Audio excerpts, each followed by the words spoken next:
Shalom jemaat dan sahabat Eka, selamat datang dan selamat beribadah di GBT Eklesia Keluarga Allah. Berikut informasi yang perlu kami sampaikan terkait jadwal ibadah selama 1 minggu ke depan. Ibadah raya setiap hari Minggu dilaksanakan pukul 8 pagi.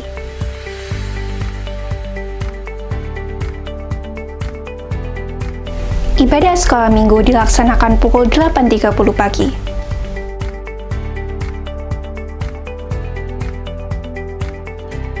Kami mengundang jemaat Tuhan yang rindu bertumbuh dan mendalami firman Tuhan untuk menghadiri ibadah Dopafis, doa pendalaman Alkitab dan penajaman visi setiap hari Jumat pukul 5 sore.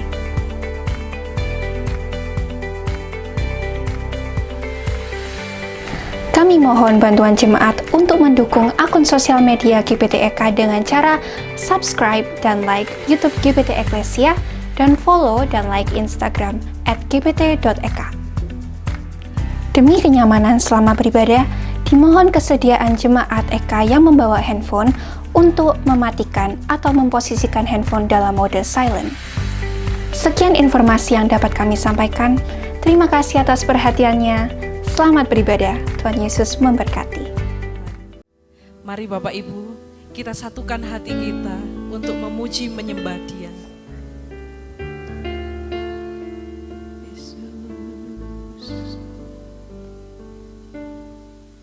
Tak terbatas kuasa-Mu, tak terduga cara-Mu, Kau yang ku andalkan di setiap langkah hidupku. Tak terbatas kasih-Mu, tak terduga jalan-Mu, Kau yang ku percaya di segala musim hidupku. Terima kasih Tuhan atas penyertaan-Mu Yesus. Tak terbatas kuasa-Mu Tuhan atas kehidupan kami. Ku kagumi cara-Mu mencintaiku. Kau ada di cerita proses hidupku. Di titik terendahku Kau hadir untuk mengangkatku. Ku tahu tak menyerah akan hidupku. Ku kagumi cara-Mu mencintaiku. Kau ada di cerita proses hidupku. Di titik terendahku Kau hadir untuk mengangkatku. Ku tahu Kau tak menyerah akan hidupku. Tak terbatas kuasa-Mu, tak terduga cara-Mu, Kau yang ku andalkan di setiap langkah hidupku.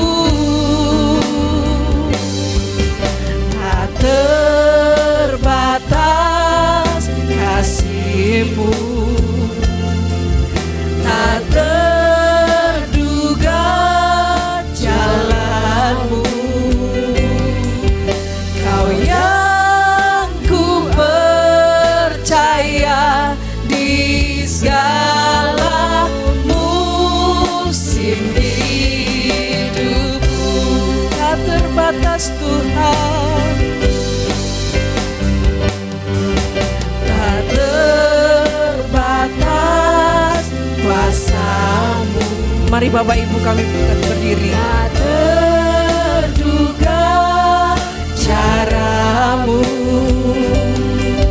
Kau yang ku andalkan di setiap langkah hidupku. Tak terbatas kuasa-Mu, tak terduga jalan-Mu,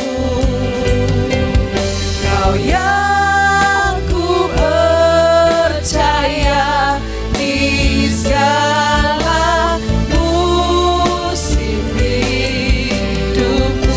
Hanya Tuhan yang kami muliakan. Oh,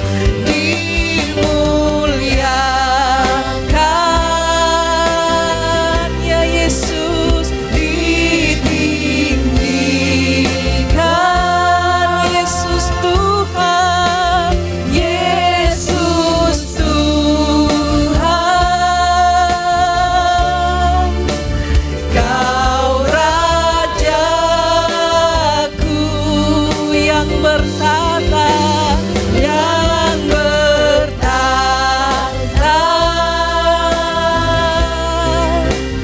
yang berkuasa. Yesus Tuhan, Kau Rajaku. Dimuliakan. Bapak Ibu angkat suara. Dimuliakan. Hanya Engkau Tuhan yang layak kami sembah. Yesus. Hanya anugerah-Mu yang terbesar Tuhan untuk kami. Yesus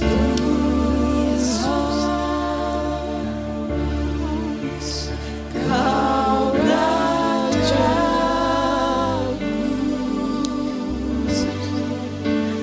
yang bertata, Oh Yesus. yang berkuasa.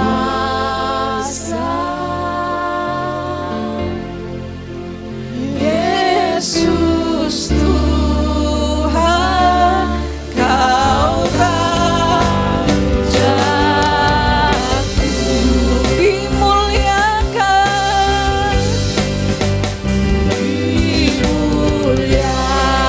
Dimuliakan,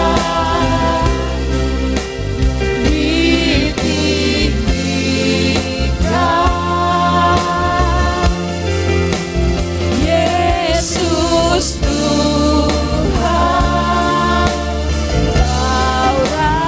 Kau Rajaku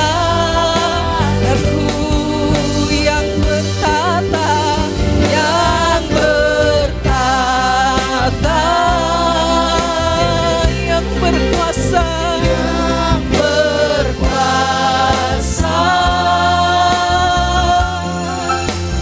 Yesus Tuhan, Kau Rajaku.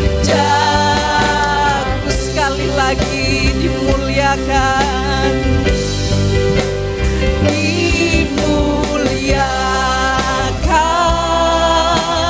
Dimuliakan,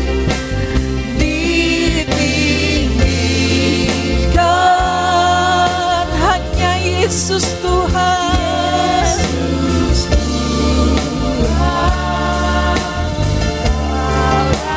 Kau Rajaku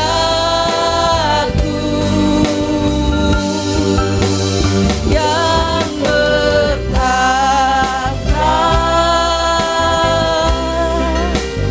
yang berkuasa.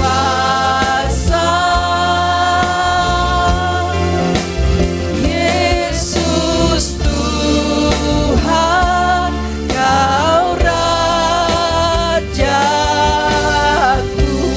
Hanya Yesus Tuhan, Yesus Tuhan, Kau Rajaku. Sekali lagi Yesus Tuhan.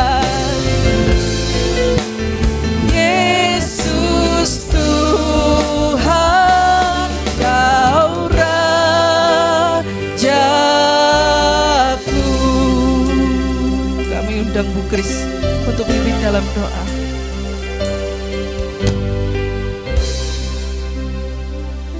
Benar Tuhan, kami akui bahwa hanya Engkaulah yang layak menerima segala pujian dan sembah kami. Hanya Engkaulah Raja kami, yang kami sanjung, yang kami tinggikan dan kami muliakan. Biarlah Engkau bertahta di tengah-tengah kami saat ini. Kami akan memuji, kami akan memuliakan nama Tuhan. Biarlah Roh Kudus yang memenuhi kehidupan kami, sehingga benar-benar kami boleh merasakan jamahan Roh Kudus, jamahan Tuhan dalam kehidupan kami. Engkau memulihkan kami, Engkau menyegarkan jiwa kami, dan kami akan memulai ibadah kami di dalam nama Tuhan Yesus Kristus. Dan segenap jemaat yang percaya katakan amin. Masih bangkit berdiri Bapak Ibu. Ada semangat muji Tuhan, amin. Kami bangga punya Allah seperti Engkau. Langit dan bumi akan lenyap, tapi ada satu yang pasti, yaitu Yesus yang memperkatakan ya dan amin buat kita semua.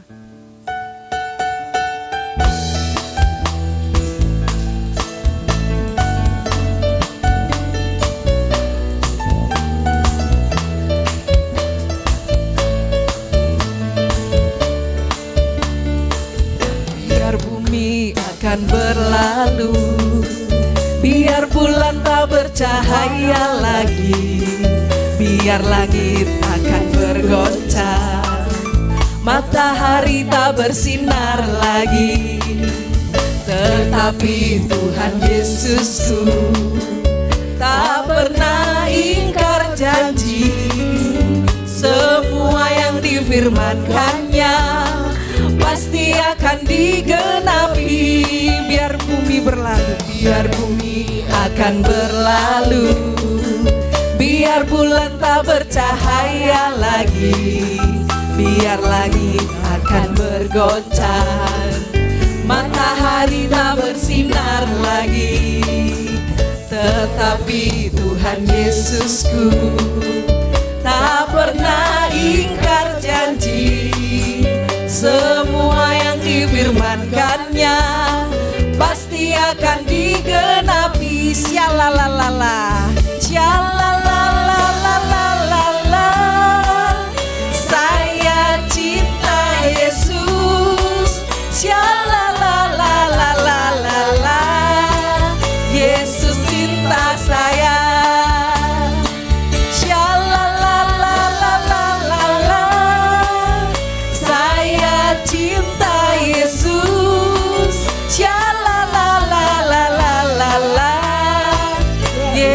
Cinta saya, biarlah kita selalu mengasihi Tuhan.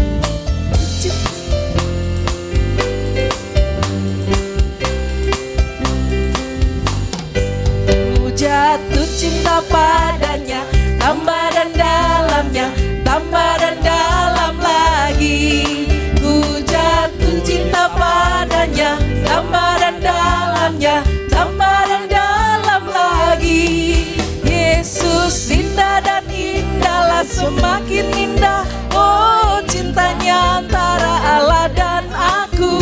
Ku jatuh cinta padanya, tambah dan dalamnya, tambah dan dalam lagi. Hanya Yesus, hanya Yesus, hanya Yesus, hanya Yesus, pujaanku. Hanya Yesus, hanya Yesus, hanya Yesus, ya Allahku. Hanya Yesus, hanya Yesus, hanya Yesus, ya Rajaku. Hanya Yesus, hanya Yesus, kekasihku. Boleh lambaikan tangan, syalala, syalalalalala. Saya cinta Yesus, syalalalalala. Yesus cinta saya, syalalalalala.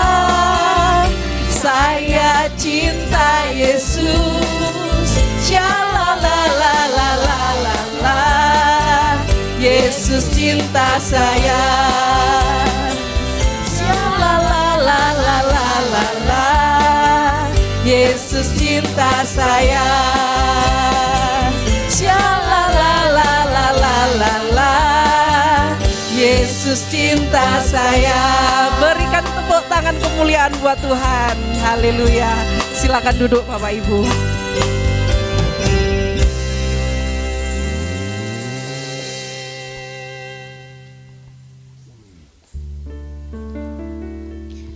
Bahwa hatimu tetap mencintai Tuhan, mengasihi Tuhan Yesus, semakin hari semakin bertambah.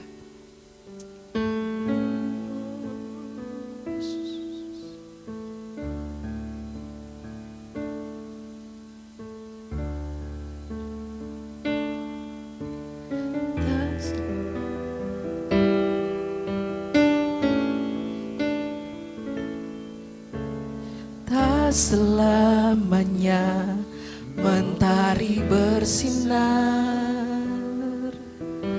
tak selamanya dunia berputar, namun kasih-Mu tetap selamanya.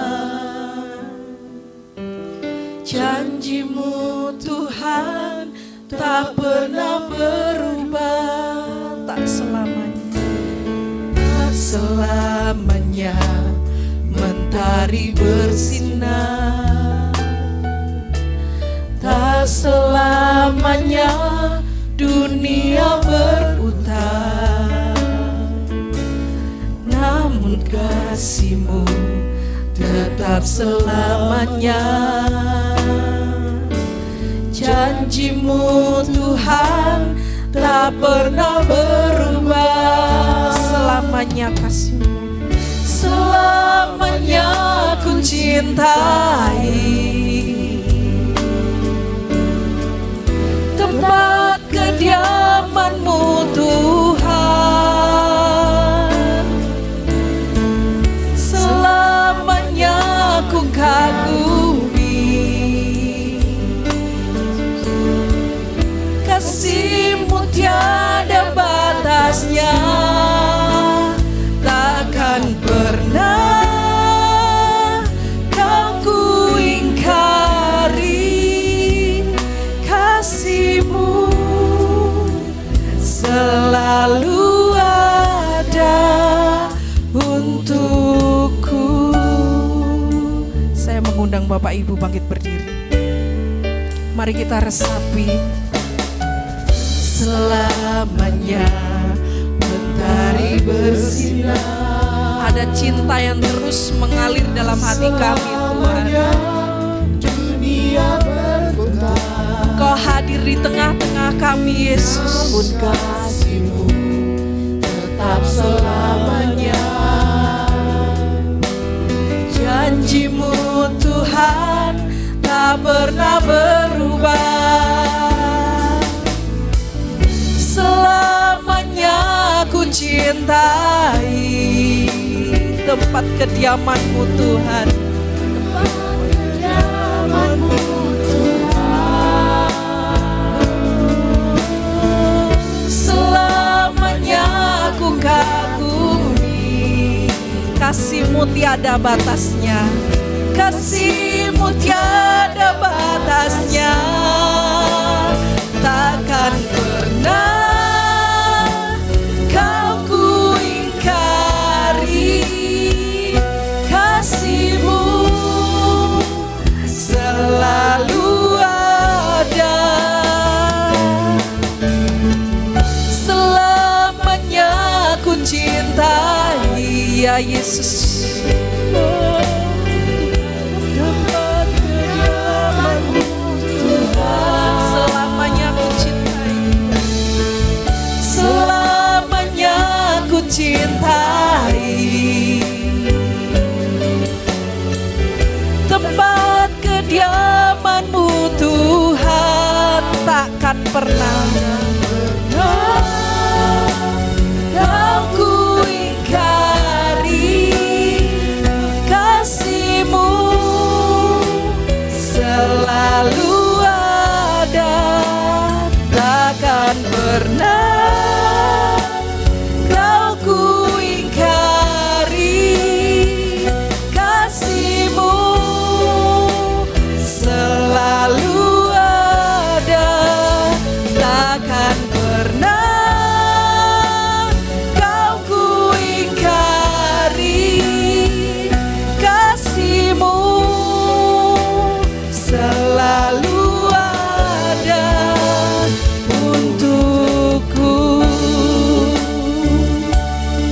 kepada hambanya kami persilahkan.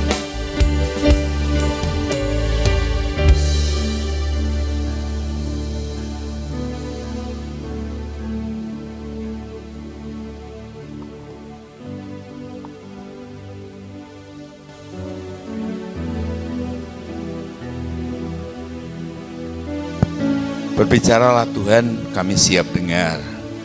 Sampaikan isi hatimu, sampaikan pikiranmu. Kehendak-Mu terjadi di tempat ini seperti di surga. Terima kasih Tuhan, ajari kami, temani kami untuk mengerti firman Tuhan, sehingga setiap firman Tuhan yang dibagikan itu jadi benih buat kami, untuk kami bertumbuh mengalami keserupaan dengan Yesus. Dalam nama Tuhan Yesus kami berdoa dan kami bersyukur. Amin. Silakan duduk Bapak Ibu. Shalom. Langsung PPT-nya aja. Nah, PPT-nya ya. Tolong tampilkan. Nah, sabar ya. Cukup panjang ya. Yang main keyboard pelan-pelan aja. Nah, judulnya tuh hari ini adalah Christian are made not born. Kristen itu tidak dilahirkan, tetapi dibentuk ya Bapak Ibu. Ada banyak orang Kristen, ada orang Islam tanya ke saya. Teman saya, sahabat saya kan banyak yang Islam. Terus dia ngomong, Mas, untuk jadi Kristen itu bagaimana caranya? Ada pertanyaan yang cukup besar. Jadi Kristen itu bagaimana caranya? Apakah ada ritualnya? Apakah ada syahadatnya? Kalau masuk Islam kan gampang. Tinggal mengucapkan 2 kalimat syahadat, langsung jadi Islam, langsung login. Langsung beda server. Tapi kalau Kristen ada syaratnya enggak? Enggak ada. Enggak ada Bapak Ibu. Jadi Kristen itu tidak dilahirkan dari papa mama Kristen. Rata-rata kita yang ada di sini lahir dari papa mama Kristen. Karena papa kita, mama kita Kristen, maka kita Kristen. Kita enggak punya pilihan. Nah Bapak Ibu Saudara, ada banyak hal pertanyaannya. Banyak hal. Nah masalahnya dalam Wahyu 20 ayat 12-13. Ada satu perkataan, saya pembicara kitab Wahyu secara nasional. Ada pertanyaan, lah kenapa kalau manusia dihakimi pada saat Yesus datang nanti, dihakimi menurut perbuatan, bukan menurut iman. Nanti PPT-nya bisa diambil ya, kalau dijadikan PDF dulu, nanti boleh, jemaat boleh ambil, kalau ada yang mau ya.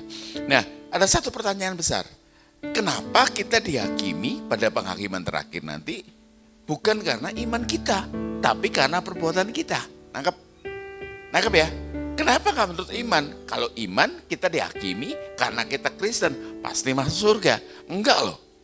Sama sekali nggak ditulis kita dihakimi menurut perbuatan kita. Kenapa? Ya, jadi tanya dulu. Kenapa? Karena perbuatan adalah refleksi yang paling sempurna dari iman. Tunjukkan saya iman saudara tanpa perbuatan, tapi saya tunjukkan iman saya lewat perbuatan saya. Nangkap ya? Saya curiga di banyak gereja, saya baru pulang dari Amerika, saya ke Hong Kong, saya ke Taiwan. Saya curiga orang-orang Kristen yang ada sekarang di gereja tidak semuanya Kristen. Ya, ini Bu Kris, saya minta maaf kata-kata saya ini. Saya berkata, mumpung belum kejadian. Ya, mumpung belum kejadian. Ya berhenti aja jadi apa? Berhenti Kristen-Kristenan. Karena Kristen itu kualitasnya tinggi. Kata Kristen itu olok-olok. Olok-olok bagi mereka yang seperti Yesus. Gereja lahir tahun 30 pada saat Roh Kudus turun. Orang yang seperti Yesus, kelakuannya seperti Yesus, cara memperlakukan orang lain seperti Yesus, kudusnya seperti Yesus. Itu disebut Kristen, itu ngolok-ngolok. Nah, kita di sini 5 kasus terbesar Indonesia korupsi itu didominasi oleh Kristen. Ya. Jadi ada hal yang kontradiktif, katanya Kristen, makanya hashtagnya Instagram katanya Kristen. Nah, hidup Kristen itu tidak agung. Ini saya 10 hari yang lalu saya mendapat kabar. Sebenarnya dapat kabar dari teman-teman. Ada satu pendeta yang mungkin ya jadi asuhan saya di Lowowaru. Saya pembina di Lowowaru. Kenapa? Pendeta tersebut pelecehan seksual kepada 4 orang anak. Lah, katanya pendeta, kenapa kok kayak gitu? Kenapa? Nah, hari ini kita bahas, ya. Ya, beberapa kan usianya udah 50 ke atas. Berarti sudah di atas kertas, udah deket dengan panggilan. Ya. Nah, nangkep ya. Next ya. Nah, semua orang Kristen ingin menjadi tokoh unggul di Alkitab. Wah, ketika baca Alkitab itu luar biasa. Mereka ingin jadi Nuh, Abraham, Musa, Elia. Dan semua pengen. Masalahnya, next. Nah, beranikah kita menjalani proses seperti yang dialami para tokoh itu? Berani enggak? Nah, Bapak Ibu, next ya. Nah, perjalanan panjang bangsa Israel keluar dari Mesir adalah gambaran perjalanan rohani untuk menjadi seorang Kristen sejati. 2,5 juta orang keluar dari Mesir, masuk ke tanah Kanaan. Ya, masuk ke tanah Kanaan. Yang masuk itu sedikit. 20 tahun ke atas itu mati semua. Selama 40 tahun. Makanya saya curiga, next ya. Nah, saya curiga, yang begitu juga masuk surga. 2,5 juta orang tuh banyak loh keluar dari Mesir zaman itu. Tapi masuk tanah Kanaan itu sedikit sekali. Demikian juga banyak orang yang ngaku Kristen sampai ke tanah Kanaan surgawi itu sedikit. Saya curiga. Harusnya kita mencurigai diri sendiri. Kalau kematian, kita belajar dari pandemi. Kematian kan nggak urut tanggal lahir kan. Kematian bisa kapan saja, bisa jemput kita. Nah, kalau kematian jemput kita sekarang, lah apa yang kita harus bertanggungjawabkan di hadapan Tuhan? Nangkep ya? Ya. Daerah yang katanya ngakunya Kristen, Ambon, saya ada Manadonya, Ambon, Batak, Manado, Papua, Kupang. Justru kalau lihat dari skala nasional, ya, yang menurut data nasional, Biro Pusat Statistik, alkohol paling tinggi di mana? Papua, Manado. Papua dapat dari Manado, karena saya pernah jadi penasehat Papua Barat. Nangkep ya? Ya banyak ya. Dikatakan kalau punya duit, itu mabuk. Makanya saya katakan, padahal Kristennya luar biasa banyak. Di Manado sama Papua, Papua dengan Manado. Kalau bangun gereja, dibantu oleh pemerintah. Tapi kualitasnya mengerikan. Tanya, KDRT di mana? Kupang. Kristen, daerah Kristen. Alkohol di mana? Ya, Contohnya, ada banyak hal. HIV di mana? Papua, Manado, dan lain sebagainya. Daerah Kristen mayoritas, kondisinya mengerikan. Banyak orang Kristen yang seharusnya jadi contoh, tapi masalahnya enggak. Hidup kita agung. Nah, masalahnya next. Kanaan, negeri terjanji, adalah gambaran dari langit baru, bumi baru. Kitab Wahyu menuliskan surga itu dituliskan sebagai langit baru, bumi baru yang dijanjikan Tuhan Yesus kepada umatnya. Next. Nah, lebih mudah mengeluarkan bangsa Israel dari Mesir daripada mengeluarkan Mesir daripada bangsa Israel. Susah loh. Kalau ingat ya, makanya bangsa Israel dikenal sebagai bangsa yang suka ngomel, ngerutu, gerundel. Ya, banyak orang Kristen ya. Permisi, saya bicara terus terang. Saya tuh menguasai perjanjian lama, bahasa Ibrani, perjanjian baru Yunani. Setelah itu gini, saya itu ditanyai teman saya yang Islam, banyak sahabat saya yang Islam. Dia bertanya, Mas, ada nggak syariatnya orang Kristen untuk sholat atau sembahyang atau berdoa? Syariat artinya hukum. Karena kenapa? Orang Islam kalau berdoa atau sembahyang atau sholat diatur hukum. Nangkep ya? Nangkep nggak? Ya, yang wajib 5 waktu, yang sunnah 2, duha sama tahajud. Tengah malam bangun dengan sengaja untuk sholat. Nah, masalahnya sholat 5 waktu sama yang sunnah 2, duha sama tahajud, apalagi tengah malam. Mereka lakukan tanpa agenda. Nah, orang Kristen kalau berdoa 5 kali sehari, kalau tengah malam bangun, itu kan punya masalah biasanya. Suaminya bangkrut, atau suaminya selingkuh, atau istrinya kanker. Saya curiga, Orang Kristen ini sebenarnya ngakunya Kristen, tapi tidak menjalankan kecintaan pada Tuhan. Saudara ini ngomong ngaku di gereja, Tuhan engkau luar biasa. Di gereja, di luar kita jadi, maaf saya ngomong ini, Kristen ateis. Tahu? Seakan-akan nggak ada Tuhan. Kita ngomong seenaknya, kita mikir seenaknya, kita bertindak seenaknya, kita membalas seenaknya. Anggap ya, pendeta yang masuk ke penjara, yang diperiksa Bang Hotma, itu nipu saya. Ratusan juta. Masalahnya, saya nggak balas, saya diem aja. Nah saya katakan, akhirnya walaupun dibela Kapolri, jatuh juga. Masalahnya kalau kita lolos di dunia ini, dengerin, kalau kita lolos di dunia ini, ada satu yang kita nggak mungkin lolos. Di pengadilan terakhir. Nangkap ya? Makanya perkarakan, sudah jadi seperti Yesus enggak? Saya itu semenjak pensiun 4 tahun yang lalu, saya itu kalau masuk lihat kaca itu ngomong gini, satu ketika saya akan dihakimi. Sebagai hamba Tuhan, saya, Bu Kris, Pak Yohanes akan dihakimi lebih berat. Ya, worship leader tadi, singer tadi, pemain musik, kamu akan dihakimi lebih berat daripada orang lain. Makanya orang yang melayani Tuhan, kita dihakimi lebih berat daripada orang lain. Kita harusnya hidup kita agung. Tidak, kata firman Tuhan loh ya. Kalau mau bantah, katakan Yesus pembohong.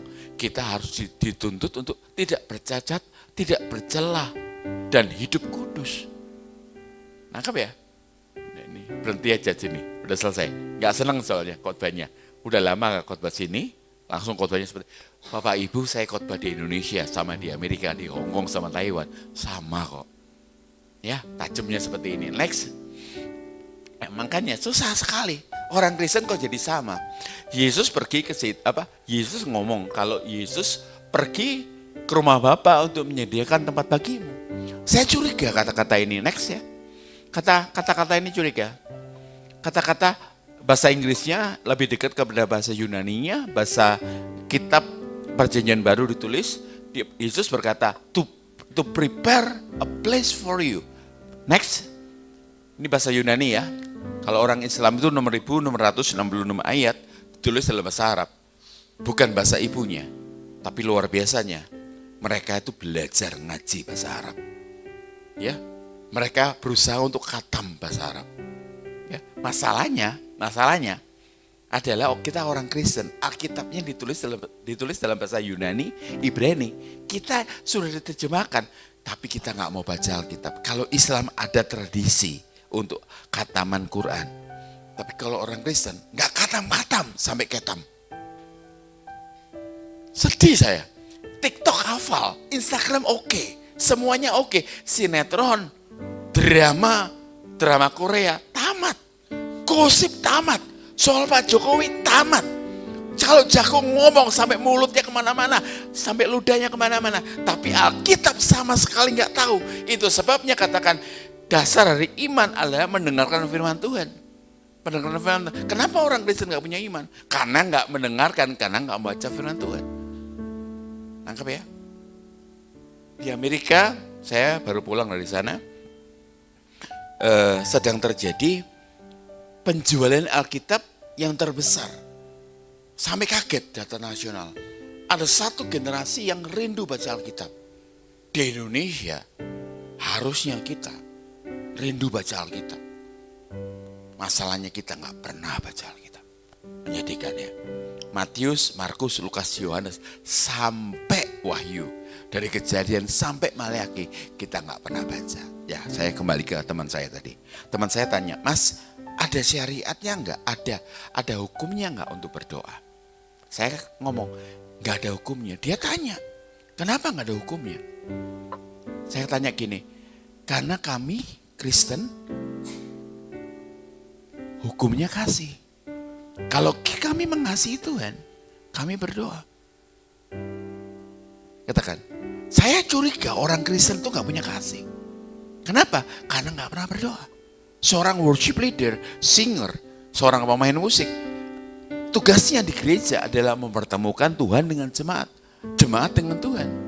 Ya, Artinya mereka harus ketemu dengan Tuhan lebih dahulu. Lewat persiapan. Saya pengajar di sekolah pujian penyembahannya GBI. Masalahnya worship leader, singer, pemain musik. Ini di gereja sana loh ya. Ya, nggak pernah ketemu Tuhan. Lah piye caranya mempertemukan Tuhan dengan cepat? Nangkep ya? Makanya banyak orang Kristen yang lemah karena nggak pernah ketemu Tuhan. Nah, doa seringkali disikapi sebagai minta. Saya masih ingat percakapan saya dengan sekolah minggu dengan anak saya 3,5 tahun. Ketika anak saya mendapati saya berdoa di rumah lama dulu, di bawah ada 2 kamar, 1 kamar di lantai atas. Dan dia berkata, "Papa lagi ngapain?" 3,5 tahun. Dia tidur sendiri di kamar depan ya. Saya tidur dengan istri saya di lantai 2. Saya ngomong, "Papa berdoa." Terus dia tanya, "Berdoa itu apa?" Berdoa itu ngobrol dengan Tuhan. Ingat ya, kata teacher, berdoa itu minta.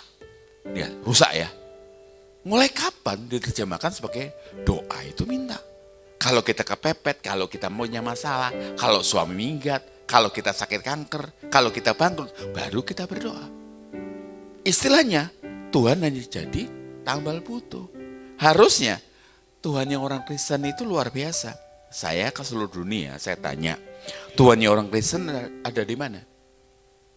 Semuanya nunjuk sama di Jepang, di Atlanta, di Jerman, di Frankfurt. Nunjuknya sama. Tuhan, mereka saya tanya kepada mereka, Tuhan ada di mana? Mereka nunjuk ini. Ada di dalam. Gak mungkin Tuhan gak tahu. Ya kita masalahnya wasting time for nothing. Kita menghabiskan waktu percuma. Kita lihat, kita bisa berjam-jam nonton handphone kita. Saya tadi aja merasa bersalah.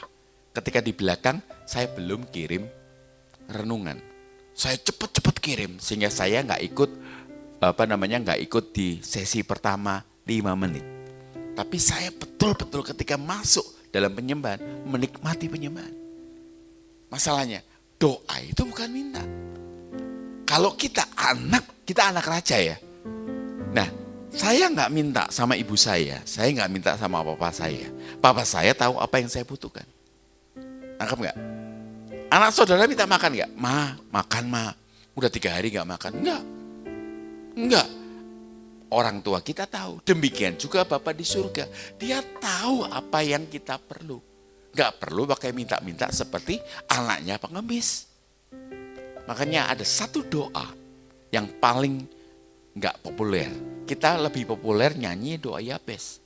Ya, doa Yabes itu doa yang kemaruk ya. Ya, kalau doa Yabes itu penting, maka Yesus pasti akan ngajar. Nangkep? Ngajar doa Yabes itu. Masalahnya Yesus ngajar doa Bapa kami. Nangkep ya? Nah, ada satu bagian di doa Bapa kami. Beri kami makanan yang... Dan ada satu doa, frasa doa yang orang Kristen gak berani ngomong. Jadilah. Nah, masalahnya orang Kristen seperti itu. Gak berani. Lah, Pak Sony kalau mau saya jadi kaya gimana? Ya kerja. Kalau mau pinter gimana? Ya belajar. Gak bisa. Tuhan itu tambal butuh saat mahasiswa sedang akan menghadapi ujian. Kamu gak belajar, kemudian kamu minta Tuhan tolong. Artinya kita kurang ajar. Anggap ya? Anggap ya, kita dapat kerjaan. Kita gak tanggung jawab di kerjaan itu. Kita kurang ajar. Kita mengabaikan berkat Tuhan. Kita punya rumah, tapi kita gak bersihkan. Kita kurang ajar loh sama Tuhan. Kenapa? Kita dapat rumah itu karena Tuhan. Nah, teman saya yang Islam itu 2 tahun gak ketemu saya. Setelah itu saya kaget ketika dia pakai t-shirt, di kalungnya ada salibnya. Loh, saya kaget, loh mas, udah jadi Kristen loh. Loh sampun mas, loh kapan? Sejak 2 tahun yang lalu. Dia katakan, saya tergelitik. Saya tanya kepada dia, mas masih tetap sholat enggak? Saya puluhan tahun jadi Islam. Saya pasti sholat, bahkan setelah saya Kristen, saya sholat. Ya tapi tujuannya bukan lagi menghadap satu kiblat tertentu. Saya sholat kepada Yesus. Saya tanya, tetap tahajud mas? Tetap tengah malam bangun. Saya tanya loh, tiba-tiba Roh Kudus bicara kepada saya. Ngomong gini, yang terdahulu jadi terkemudian. Kita yang lahir, gak seradikal orang-orang yang baru jadi Kristen. Saya ketemu dengan Seven Ibrahim. Di Amerika, saya ketemu dengan beberapa orang yang dicari di Indonesia. Nah masalahnya, saya kaget ketika melihat orang-orang yang dahulunya bukan Kristen, setelah itu masuk Kristen. Wah, jadi radikalnya luar biasa. Kita orang Kristen lembek loh. Kita ketinggalan loh. Perhatikan loh ya, yang udah usianya 50 tahun ke atas. Katanya orang bau tanah. Sebelum bau tanah, bau minyak kayu putih dulu. Waspada ya. Ya mungkin firman Tuhan ini gak mengenakan. Tapi obat di mana-mana pahit. Gak ada obat manis. Abaikan ini kalau gak penting. Tapi sampai jumpa di pengadilan terakhir. Next ya. Yuk. Nah kata-kata firman, next. Nah kata-kata bahasa Yunaninya itu luar biasa. Saya curiga bahwa surga itu, ini mungkin agak bertentangan dengan GPT ya.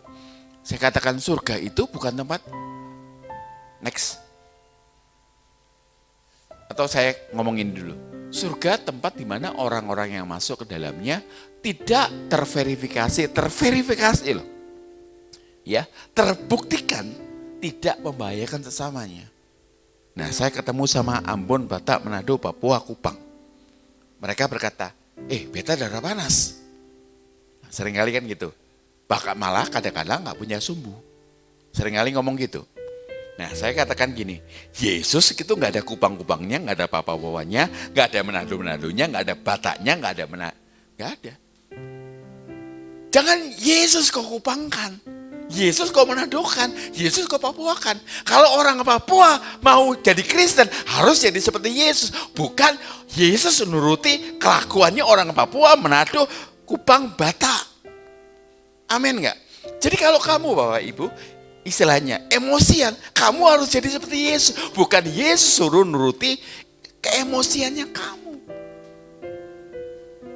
Amin. Amin ya. Saya di Amerika, di Rhode Island, saya ketemu dengan presiden mahasiswa Papua untuk seluruh Amerika, presiden. Dan saya melayani di Rhode Island. Itu orang-orang yang disekolahkan oleh Papua, seluruh Papua di sana. Dan mereka ngejar Tuhan sungguh-sungguh. Makanya saya katakan masih ada harapan. Gelapnya Indonesia seperti ini. Saya baca detik.com. Tadi tergelitik di belakang sana ketika saya kirim, muncul tiba-tiba, berita apa ya pagi ini. Tapi saya katakan, saya gak hormat sama Tuhan kalau saya buka detik.com. Orang lain, there's nobody knows. Gak ada orang lain tahu, tapi Tuhan tahu loh. Banyak orang Kristen yang sebenarnya seperti ini. Kita gak menghargai Tuhan. Kita sama sekali gak menghargai Tuhan dengan kelakuan kita tiap hari. Masalahnya Tuhan ada di dalam. Gak mungkin Tuhan gak tahu. Apa yang kita pikirkan, apa kita rasakan. Malah kita benci sama orang. Kita benci. Nah, membunuh itu menurut agama lain, menurut hukum seluruh dunia, menghilangkan nyawa orang. Tapi kata Kristen, kata Yesus, membunuh itu jika kamu membenci saudaramu. Kita itu jadi pembunuh, istilah bahasa Inggrisnya lebih bagus ya, serial killer. Bunuh setelah itu minta ampun lagi, bunuh minta ampun. Bahkan yang kita benci nggak tahu kalau kita benci. Hati-hati loh ya, hati-hati loh ya. Kata firman Tuhan yang mengganggu saya ngerti bahasa Yunaninya. Tidak bercacat, tidak bercela. Gak boleh ada error atau bahasa asingnya zero error margin. Orang Kristen tuh harusnya hidupnya agung. Amin ya. Kata firman Tuhan, semua makanan boleh. Yang haram itu yang keluar dari hidup kita, termasuk omongan kita. Hati-hati deh ya, kalau nggak tahu katakan nggak tahu. Nah masalahnya orang-orang Malang itu banyak yang punya gelar KMR. Apa KMR? Kemeroh. Ya, yang orang daerah, ya nggak tahu. Tapi jangan sok tahu. Sudah diem. Apalagi kalau goreng gosip. Waduh, ya saya memang banyak pelakunya ibu-ibu, tapi bapak juga kadang-kadang seperti itu. Ya. Nah, next, surga itu bukan tempat pembuangan akhir. Ya, saya katakan Elia naik ke surga, fisik atau roh? Fisik. Yesus naik ke surga, fisik atau roh? Fisik. Nah, orang yang mati dalam Tuhan nanti pada saat Yesus datang, orang yang mati dalam Tuhan akan dibangkitkan dari roh jadi fisik. Nah, dari mana ceritanya? Kalau masuk surga, surganya roh, berarti harus dari fisik tersebut harus dimatikan lagi. Makanya surga itu tempat yang mulia. Orang yang masuk itu terverifikasi tidak membahayakan sesamanya. Kalau di bumi saja sampai menantu kita, mertua kita terancam sama kita, teman kita terancam, jangan harap masuk surga. Nangkep ya? Ya, di jalan saja kita brutal, jangan harap kita masuk surga. Ya, nangkep ya? Next ya. Nanti aja bahasan yang lain. Nah, Yesus ngomong gitu, gempar murid-muridnya. Yesus berhadapan sama orang yang sangat rohani dari sejak mudanya dan punya harta banyak. Dia tanya kepada Yesus bagaimana caranya supaya dia bisa sempurna. Yesus tahu bahwa yang paling jadi Tuhan dalam hidupnya adalah hartanya. Yesus ngomong, jual hartamu, langsung itu yang laki pergi. Ya, pria itu pergi. Dengar ya, yang terjadi apa? Kalau kita ke pasar Ratum, kita belanja atau kita pergi ke pusat perbelanjaan, kita beli barang, kita nawar, nggak cocok, kita pergi. Kadang-kala masih diikuti oleh penjualnya. Ayo kurangi sedikit, ayo tambah sedikit, saya kurangi sedikit. Artinya kenapa nego? Keselamatan nggak pernah nego, masuk surga nggak pernah nego. Harganya pas. Orang ke gereja ngaku Kristen. Saya katakan, di Surabaya ada dealernya Ferrari. Dealer Ferrari. Coba tinggal di kandangnya Ferrari selama 3 bulan. Jadi Ferrari enggak? Atau Taman Safari dekat sini. Tinggal di kandangnya cara apa? 3 bulan. Jadi cara apa? Enggak. Demikian juga masuk ke gereja. Hanya 2 jam dalam seminggu. Ya, bagaimana caranya? Tiba-tiba berubah jadi Kristen. Makanya kita pakai kalung salib. Tanya dulu, salibnya Yesus atau salib penjahat? Karena penjahat juga salibnya sama seperti Yesus. Nah masalahnya, kita Kristen ngakunya, tapi kelakuannya kayak penjahat. Nangkep ya? Nangkep ya? Yuk, next ya. Makanya, bagi manusia hal ini tidak mungkin, tetapi bagi Allah segala sesuatu mungkin. Makanya bentukan jadi Kristen itu sejak pertama kita menerima Yesus sebagai juru selamat. Bukan saat kita lahir jadi Kristen, agama Kristen. Tapi Kristen itu adalah keserupaan dengan Yesus. Amin. Dari tadi jemaat pedes kupingnya. Ya, nangkep ya. Ini pesan-pesannya saya itu bergumul supaya dapat pesan yang benar sesuai dengan firman Tuhan. Next. Nah. Next. Nah, diselamatkan itu bukan berarti sekedar masuk surga saja. Proses untuk diselamatkan. Next. Baca sama-sama 1, 2, 3.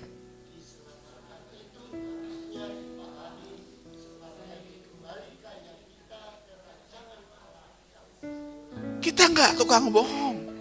Kita enggak jago perempuan yang laki. Kita enggak tersinggungan. Kita dibentuk ke arah sana.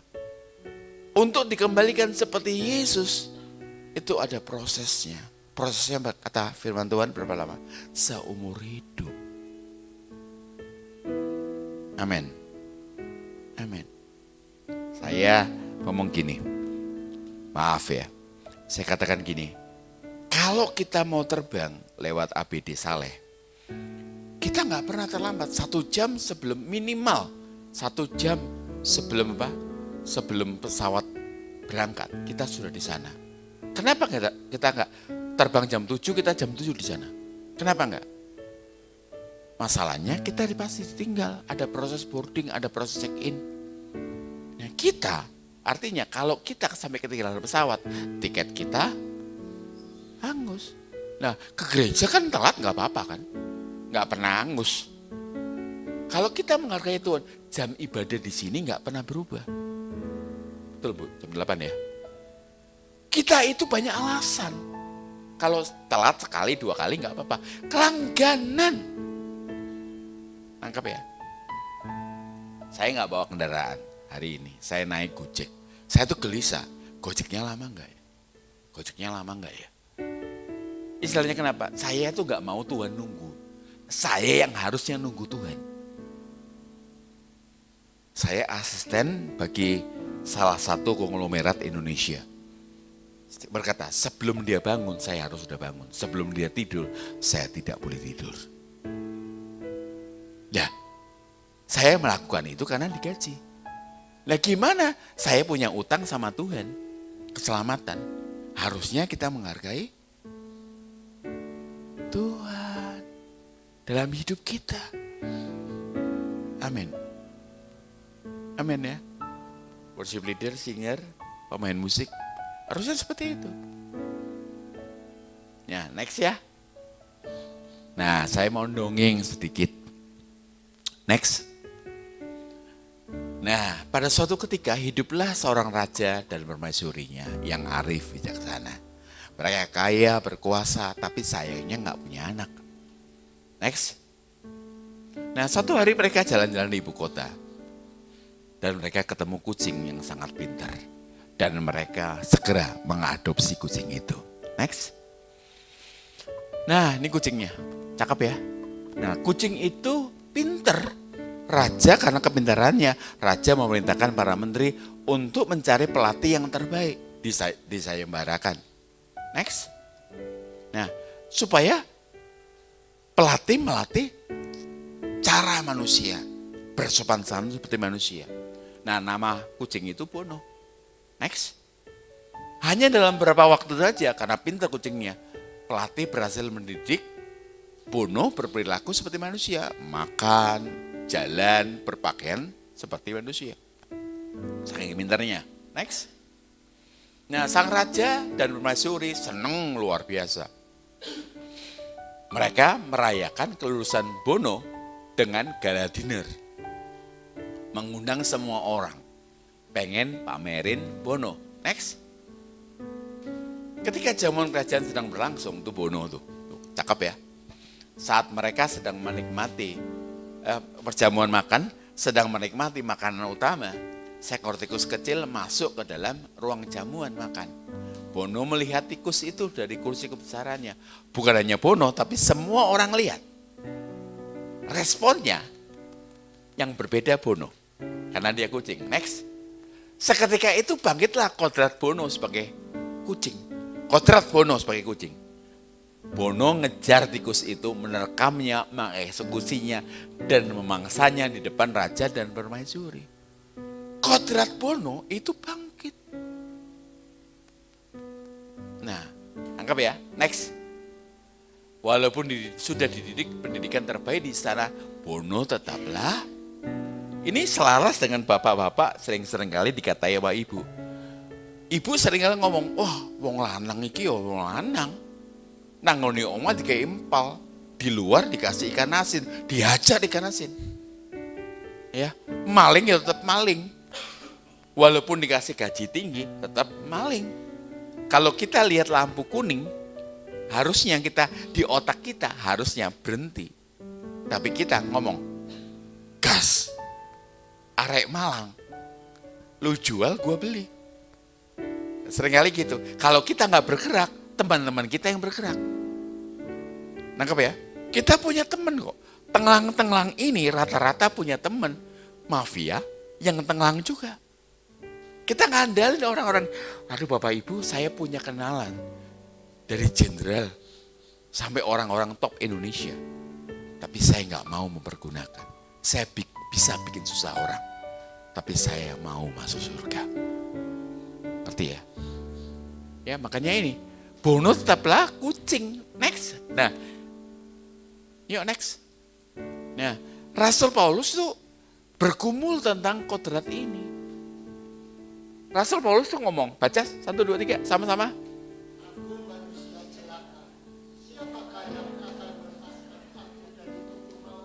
Ini ditulis pada saat Rasul Paulus dalam penjara. Rasul Paulus itu mengeluh akan kodratnya dia. Nah, apa sebenarnya tubuh maut? Nah, next. Tubuh maut adalah salah satu bentuk hukuman yang mengerikan. Rupanya Rasul Paulus tuh melihat ada hukuman pancung, gantung, ya, ada hukuman penjara bagi pembunuh. Tapi ada satu hukuman yang jarang, tapi hukuman ini sangat mengerikan. Apa itu? Next. Tubuh maut, apa itu? Next. Tubuh maut itu adalah hukuman yang pembunuh dengan mayat diikat kepalanya bareng, lehernya bareng, dan tangannya, badannya, kakinya. Apa ngerinya? Hari pertama nggak apa-apa, masih ada kebencian. Hari ketiga, mayat mulai cair. Ya, pembunuh itu masih bisa makan. Ya, tapi dengan baunya keluar dari mayat. Hari kelima, mayat mulai membusuk dan mencair. Hari ke-10, mati dengan cara mengenaskan. Seperti itulah tubuh maut ini. Kita buat dosa, biasanya apa yang kita biasa lakukan. Kita jatuh dalam dosa yang itu saja. Betul nggak? Dia yang emosi, yang perempuan, yang mabuk, yang bohongin orang. Next ya. Mati secara perlahan, menyakitkan dan lama. Ya, kalau orang Kristen yang sungguh-sungguh, dia pasti akan tahu bahwa, aduh kenapa ya aku kok belum sembuh ya. Saya bergumul di emosian, wah itu luar biasa. Istri saya mungkin bisa cerita, saya pernah datangi 20 orang di Malang dengan hanya bawa 1 tongkat. Ya, kata orang Jawa itu cakak. Lawan 20 orang. Berani 20 orang melawan segitu banyak. SMP kelas 2, saya beli FN 25. Ya, untuk nembak orang yang narget teman saya. Ya, cari pistol. Saya katakan, usia SMP saya buat tombak untuk nombak teman saya. Dari lantai 2, bayangin, saya tuh gila loh. Ya, kalau nggak bisa tangan saya yang berlumuran darah, saya pakai orang lain. Orang-orang nggak tahu ketika saya jadi hamba Tuhan, saya tetap bergumul melawan itu. Waduh, ketika mau naik mimbar, emosi saya masih belum stabil. Rasa bersalah saya besar. Ya, ketika jadi pimpinan di televisi, saya pimpinan televisi di Jakarta. Wah, saya pengen ngerjain orang yang ngerjain saya. Saya pengen sekali. Ya, saya bergaul dengan Intel Angkatan Darat, saya bergaul dengan semua orang yang harusnya saya lihat dalam ruangan itu pistol di mana-mana. Pengen rasanya ngambil 1, nembak orangnya. Makanya saya tuh penyakitnya orang lain nggak tahu. Ini saya baru buka sekarang. Yang masalahnya adalah saya bergumul menjadi berkenan kepada Tuhan. Itu pergumulan seumur hidup. Anggap ya. Jadi seperti sekarang ini, sabar walaupun dikerjain orang. Prosesnya panjang. Kalau saya umpamakan perempuan yang pengen punya badan bagus, itu dari bisa makan banyak dan mau makan banyak. Kalau dia peduli, dia akan ngatur pola makannya. Bisa makan banyak, sudah tidak mau makan banyak. Yang ketiga, karena terbiasa, sudah tidak bisa makan banyak dan tidak mau makan banyak. Anggap nggak? Makanya kalau ada ibu-ibu ditawari makanan yang banyak, oh maaf, udah kenyang. Karena udah terbiasa, udah nggak bisa makan banyak. Sama seperti itu dalam dunia Kristen, dari bisa berbuat dosa dan mau buat dosa. Yang kedua, udah bisa berbuat dosa, tidak mau buat dosa. Yang ketiga, tidak bisa berbuat dosa dan tidak mau buat dosa. Ada satu lagu yang kalau kita nyanyikan hanya pencitraan. Karena salibmu. Itu lagu populer pada saat perjamuan. Tapi kita tidak menghargai darah Yesus yang kita minum dan roti yang kita makan. Kalau kita menghargai, kalau kita makan roti, kita minum anggur, kita harus menghargai lewat perbuatan kita sehari-hari. Anggap enggak? Anggap enggak? Ya, sedikit lagi. Ntar lagi saya dijemput soalnya. Next. Rasul Paulus menjerit ya dalam batinnya, frustrasi. Ia manusia celaka. Siapa yang dapat melepaskan dia dari tubuh maut ini? Karakter dia yang buruk adalah dugaan daripada teolog yang sejarawan. Rasul Paulus punya masalah dengan karakternya dia. Sekelas Rasul Paulus aja punya masalah dengan karakter. Dia perjuangkan tapi punya masalah dengan karakter. Terikat, gak ada orang bangun pagi tadi pagi ngomong hari ini mau misui orang, mau maki orang, mau nipu orang, mau jati orang, gak ada. Gak ada. Mau tersinggung gak ada. Itu yang dihadapi Rasul Paulus, Bapak Ibu. Amin ya. Ya, obat itu dimana-mana pahit ya. Next ya. Nah, masalahnya Rasul Paulus terikat dengannya seumur hidupnya. Harus kita yang melepas. Bagian dari, Bapak Ibu, saya latar belakangan kuasa gelap. Saya bukan Kristen, saya kejawen. Untuk memutuskan hubungan dengan kuasa gelap dari keraton Mangkunegaran, 3 roh jahat yang besar dengan 1 jin muslim yang saya punyai, itu gampang. Hanya cukup berapa tahun aja. Tapi mutus akibat karakter yang salah dalam diri saya, itu sampai sekarang saya berjuang. Nangkep ya? Ya kalau bahasa Inggrisnya bagus ya. How to say no if you want to say yes. Bagaimana berkata tidak jika kamu pengen ngomong ya. Ada kesempatan korupsi di kantor. Korupsi gede-gedean. Tapi saya nggak ambil. Ada kesempatan main perempuan. Ditawarin oleh para produser saya. Istri saya nggak tahu, tapi Tuhan tahu. Nangkep nggak? Ada kesempatan untuk buat salah. Ya, next ya. Nah, ini bagian terakhir.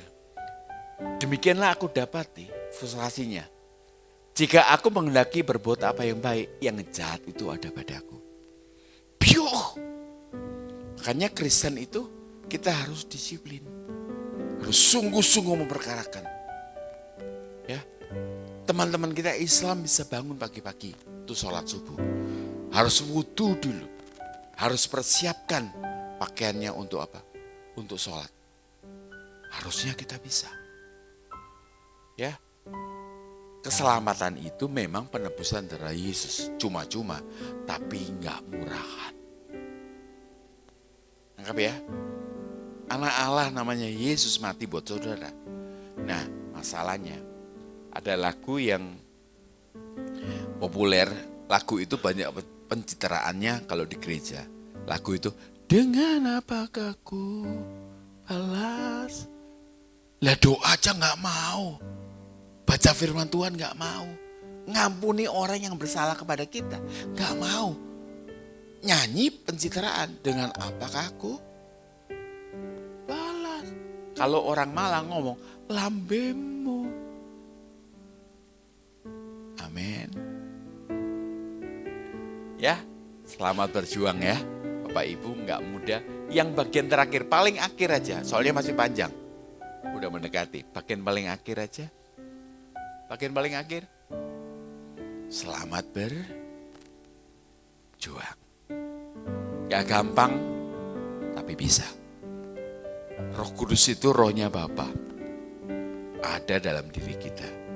Seharusnya kita bisa. Ready ya? Nah, ada lagu yang saya suka sekali, saya kaget ketika awal-awal ibadah dinyanyikan. Ku kagumi, ketinggian Deden.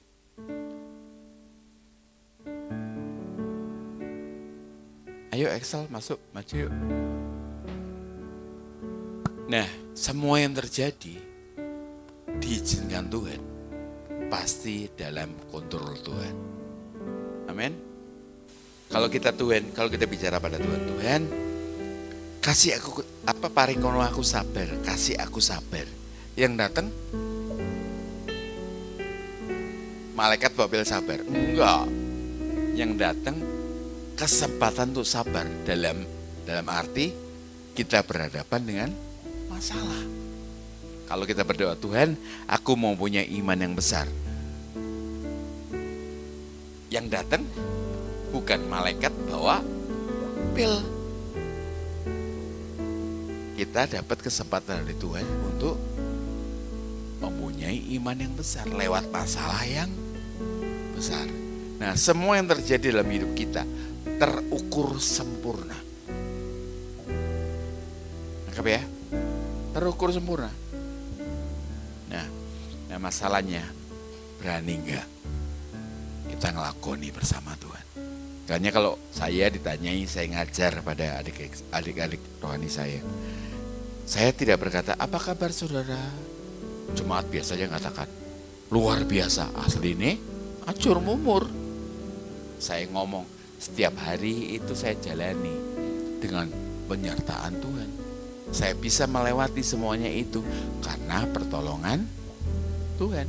Kalau saya tanya, apa kabar? Saya ngomong, semua bisa dilewati bersama Tuhan. Amin. Amin ya. Gereja adem kayak gini tuh luar biasa. Sampai di gereja ada orang tidur. Ya, yuk kita doa yuk. Kita nyanyi lagu ini, orang Yahudi itu luar biasa. Ketika kehilangan bait suci, mereka menggantikan korban itu dengan doa yang dinyanyikan, tefilah. Ya, makanya doa bisa dinyanyikan dan nyanyian bisa jadi doa. Lagu ini bisa jadi doa kita. Yuk, dari hati kita, semua yang kita alami kita ucap syukur, membentuk kita jadi pribadi yang menyenangkan Tuhan. Ku kagumi. Singer worship leader, caramu mencintaiku, kau ada di setiap proses hidupku. Yuk, jadikan doa. Di titik terendahku, kau hadir mengangkatku. Ku tahu kau tak menyerah akan hidupku. Ku kagumi. Jadikan doa.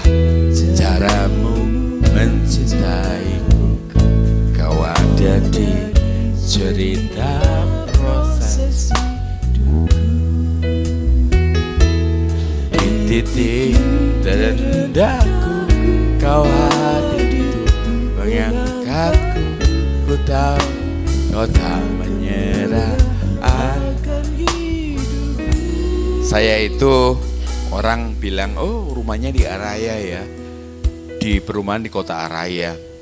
Tapi orang nggak tahu kalau saya itu orang tua saya, walaupun dari Keraton Mangkunegaran, ibu saya dari keluarga sangat terkenal. Saudara nggak tahu kan? Umur 5 tahun ayah saya diculik sama Pak Harto. Kami dimiskinkan oleh Pak Harto.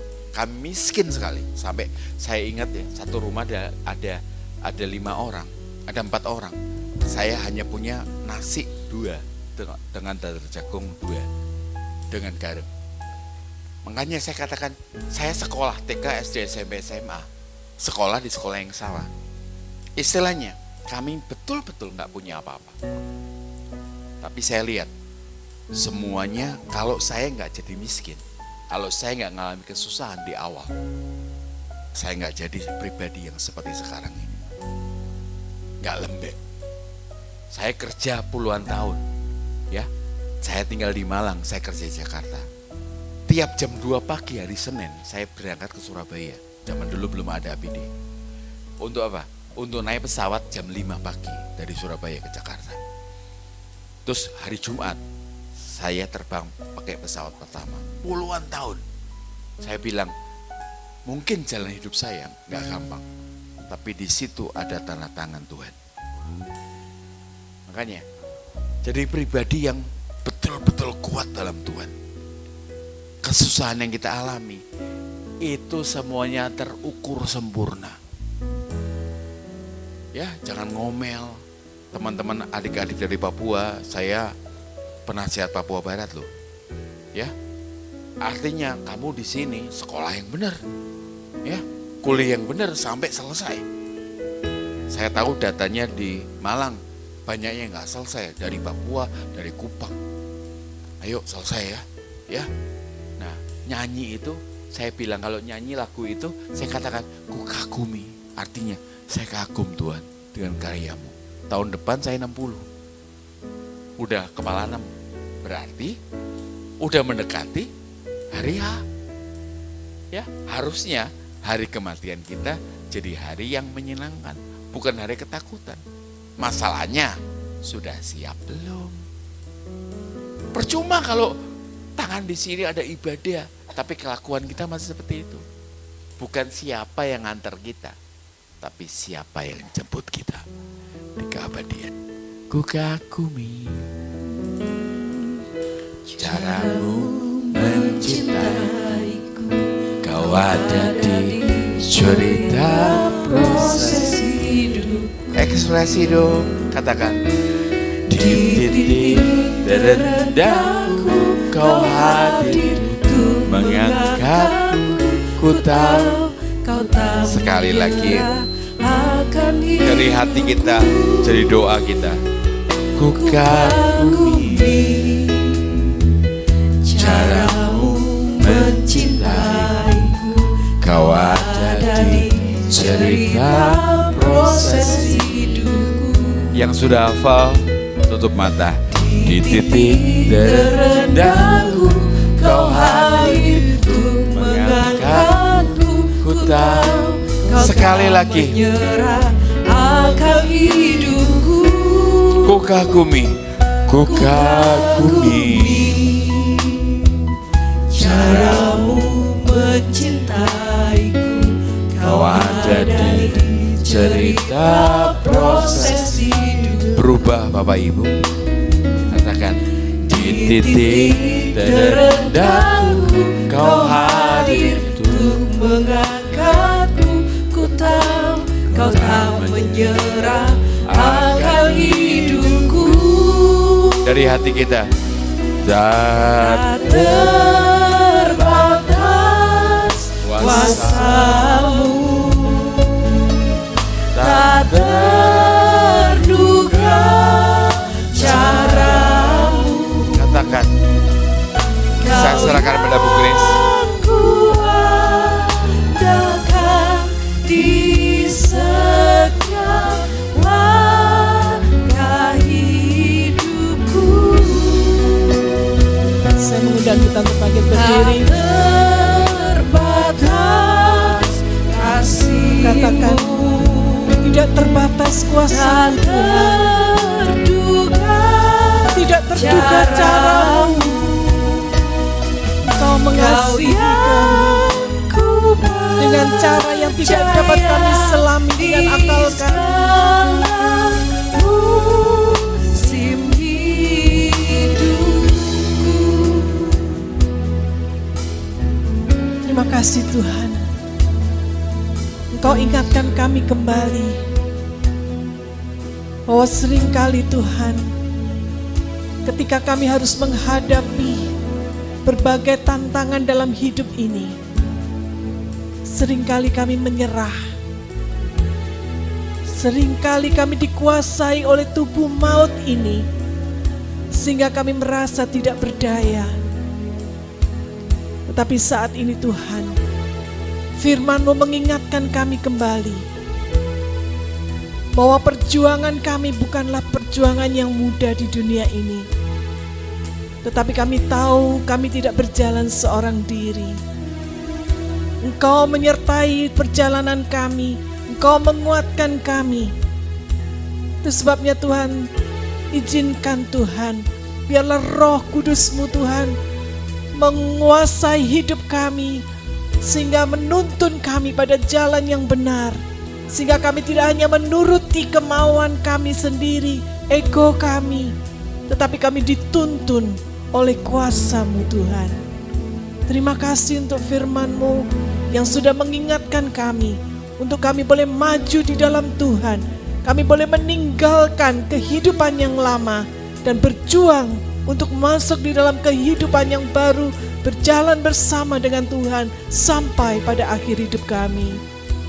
Berkati hamba-Mu Bapak Pendeta Sony Tuhan, Kau pakai hidupnya untuk bisa menjadi berkat bagi banyak orang dan nama Tuhan dipermuliakan.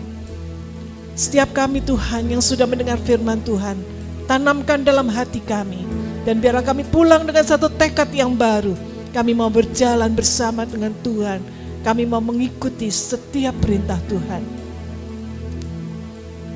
Di dalam nama Tuhan Yesus, kami panjatkan doa kami. Amin. Silakan duduk saudara.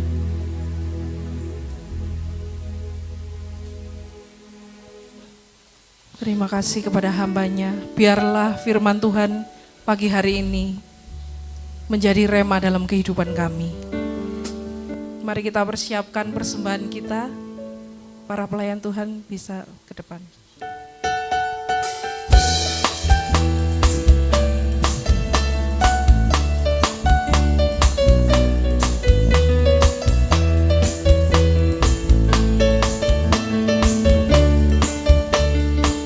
Biar bumi akan berlalu, biar bulan tak bercahaya lagi, biar langit akan bergoncang, matahari tak bersinar lagi, tetapi Tuhan Yesusku tak pernah ingkar janji.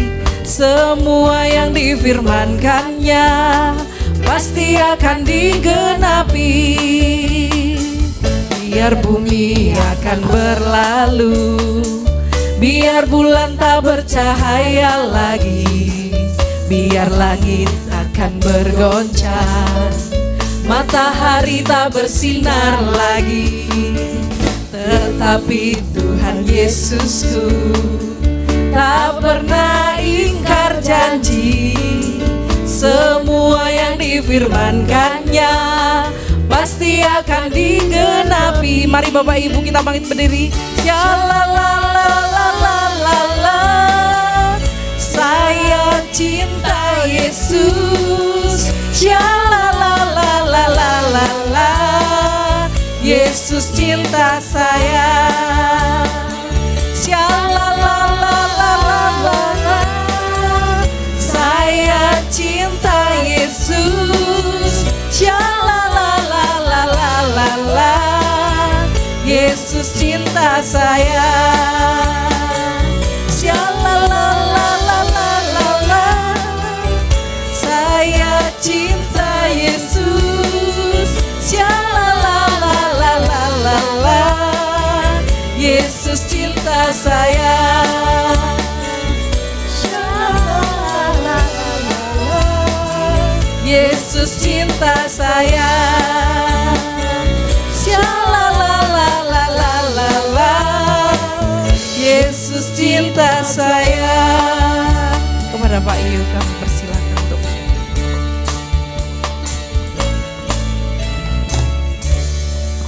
Terima kasih Bapa. Terima kasih untuk semua anugerah dan kemurahan Tuhan yang luar biasa. Tuhan, kami tahu bahwa kehidupan kami adalah sebuah proses yang Tuhan sedang bentuk. agar kami boleh menjadi anak-anak-Mu yang benar-benar semakin hari semakin menyerupai Engkau.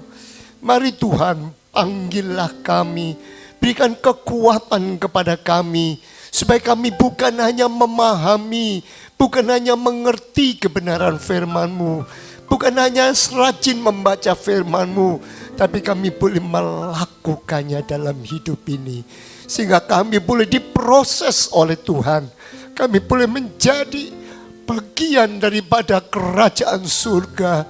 Sehingga Tuhan kami boleh memuliakan Engkau.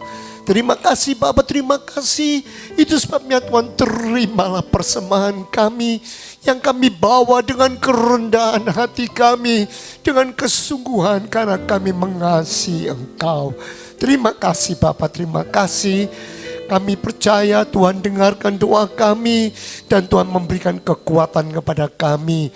Kami mendoakan untuk saudara kami yang saat ini banyak mereka yang sedang menghadapi sakit, penyakit di rumah karena situasi perubahan cuaca.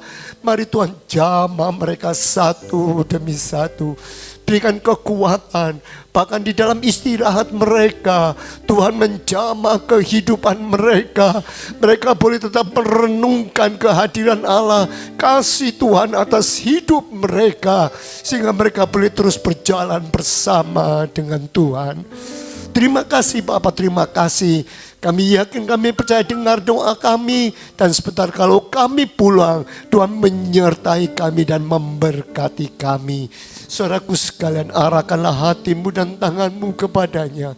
Pulanglah untuk menerima berkat Allah. Kasih karunia daripada Allah Bapa, kecintaan daripada Tuhan Yesus, dan penyertaan Roh Kudus menyertai kehidupanmu. Pulanglah sekarang, terimalah berkat Allah di dalam nama Tuhan Yesus Kristus. Dan semua yang diberkati Tuhan katakan amin. Mari kita bersyukur kepada Tuhan dan katakan sebab Tuhan melindungi, Tuhan menyinari dengan wajahnya, memberi kasih karunia, damai sejahtera. Tuhan Yesus berkati. Sebab Tuhan melindungi, Tuhan menyinari dengan wajahnya, memberi kasih karunia, damai sejahtera. Tuhan Yesus berkati. memberi kasih karunia, damai sejahtera. Tuhan Yesus berkati. Mari kita mengambil saat teduh sejenak, merenungkannya dalam hidup kita, dan melakukannya dalam hidup ini.